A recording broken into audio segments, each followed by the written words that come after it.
You can't build a future with someone who spends your present. And I don't mean that metaphorically. There's a specific kind of relationship that looks like love on the surface, but underneath, one person is always building and the other is always consuming. One person saves, plans, sacrifices today for something better tomorrow. The other spends, lives for now, believes something will work out eventually. And for a while, it works. Because the builder loves the spender's spontaneity, and the spender loves the builder's stability. But here's what nobody talks about. The builder eventually runs out of patience. Not because they stopped loving the spender, because they started to feel invisible. Every dollar saved gets spent. Every plan made gets derailed. Every sacrifice made alone starts to feel like a statement that what they're building toward doesn't matter to the other person. And that's not a money problem. That's a values problem. Psychology has a concept called future orientation.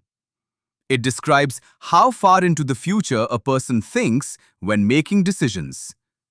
Some people have high future orientation. Every choice today is filtered through what it means for tomorrow. Some people have low future orientation. Today is what's real. Tomorrow will take care of itself.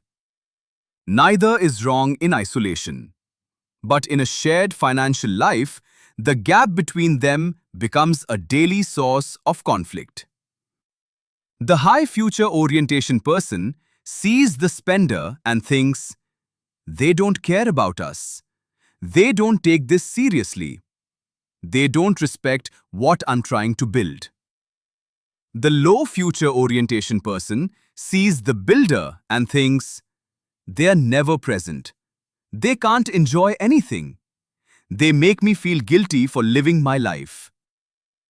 Both people are telling themselves a story. Neither story is fully true, but both stories are destroying the relationship. Here's what the research on financial compatibility actually shows. Couples don't need to have the same spending habits, but they need to have the same financial goals. The destination has to be shared even if the journey looks different for each person. When two people can agree on what they're building toward, the house, the savings, the business, the life, the individual differences in how they get there become manageable. But when one person is building towards something the other doesn't believe in, every financial decision becomes a betrayal. So what do you do if you recognize yourself in this?